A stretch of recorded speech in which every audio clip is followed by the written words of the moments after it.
High Earth Guardian Collective, or Earth. These are cards uploaded in very early December 4th, but this is a timeless reading, so the cards will apply whenever you happen to come across the video. The first two are from Trust Your Vibes, and the first card is Clear the Past. To flow in spontaneity and synchronicity, your guides advise you to forgive those who have hurt you and free your attention and energy from the past. It restores your vitality and awareness of higher vibrations. Nothing positive comes from holding on to the wounds of the past. They're just preventing you from experiencing the blessings and guidance of today. Notice what resentments and old angers are burdening your heart. One by one, abolish these psychic chains by forgiving those involved, including yourself. Acknowledge the gifts each past injury has offered you. This will allow you to forgive more quickly. And if you're stuck or not in the mood to forgive, fake it. Even pretending to forgive sets the wheels of healing and higher vibration in motion. This doesn't mean you condone anything unjust or feel it was okay for anyone to injure you. It simply means that you're ready to move past these mistakes and seek a higher and more loving vibration. You can't reach what your heart seeks as long as you remain psychically attacked. I'm sorry, that might have been Freudian slip, but let me try that again. You can't reach what your heart seeks as long as you remain psychically attached to past wounds. If you seek justice, ask your angels to render it and let go. You will immediately experience a lightening of heart, a deeper connection to your higher self and your guides. In this lighter state, your guides can direct you far more easily to what will bring you peace and calm.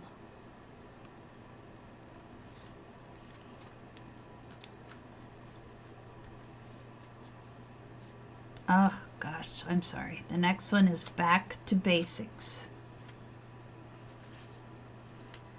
Your psychic sense and higher awareness are founded on common sense, which begins with properly meeting your basic physical needs.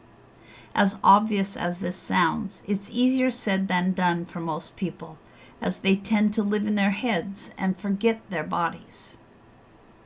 If you neglect your basic needs, your higher awareness will diminish, leaving you to operate on adrenaline and anxiety. In such a state, you miss the finer, more subtle psychic vibrations and lose your way. Self-love and self-care are non-negotiable commitments for the sixth sensory soul.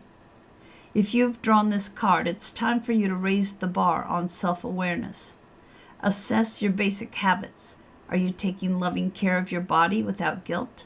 Are you getting enough sleep, drinking enough water, eating healthy and lovingly prepared food, and getting adequate exercise? If not, you're paying a high price for your neglect and sabotaging your higher awareness. Your body is your greatest psychic receptor, and as a fully committed sixth sensory being, give yourself these things and pay attention to the higher energies of life starting now. Dang, Spirit. That was a nag to me, guys, and I've been getting it over and over and over again. Sorry about that. Let me see if I can adjust that. Well, this is kind of a disaster, but since it's just a little after midnight, I'm not going to start over. I apologize. All right, from Flowers of the Night, your card is Chance. Trust in the cycles and rhythms of life. This could be an ending, but also a beginning. And if you find yourself stagnant, perhaps you need to turn the wheel again, of letting go or unblocking what it is that is holding you back. Chance comes to those playing the game, who are open to all possibilities and who trust that they deserve to win. Perhaps there is a need to change your tactics, to withdraw a little and see the bigger picture. From this viewpoint, new possibilities should be clear. A reward for effort is shown and the completion of a project or goal. but be wary of resistance from outside influences and keep going. Things might not be smooth, for they... Oh, you guys, I'm so sorry. Things might not be smooth, but they are turning your way eventually. And the affirmation is, I embrace the patterns and cycles of life. You know, I do apologize. I don't know why I'm doing this now. I fell asleep early. I got up and I wanted to finish the other two to get them uploaded. No one's watched the first two, so I don't know why I'm putting myself through this. But it means I'm going to stumble a little because I'm a little tired and I have a headache. But we're going to keep going. I'm going to get them done, by golly. And the last one is freedom. This card depicts a dove in the moment before it is gently released from the hand of a young maiden. In the distance, castle walls symbolize austerity and containment. Their eerie countenance against a darkened sky contrasts with the white dove, a symbol of purity.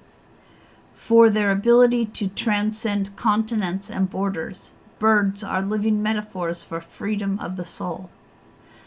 As divine beings living an ever-changing existence of duality and mortal restriction, the capacity to dream about the possibilities of unlimited freedom is partly what defines the human experience.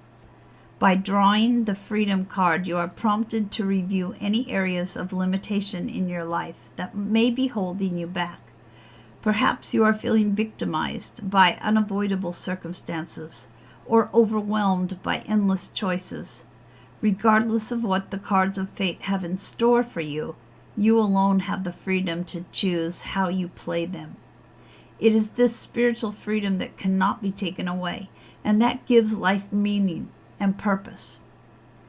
Bear in mind that for every action there is an equal reaction, and that every freedom carries responsibility. In the face of doubt, be guided by the higher power to navigate your choices and pray for the insight to use your freedom wisely. All right, that is the end of your cards uploaded this early December 4th. And if any of them resonate with you, I would appreciate you leaving me a comment. And also, it would be lovely to have you as part of the channel. Thank you. Take care.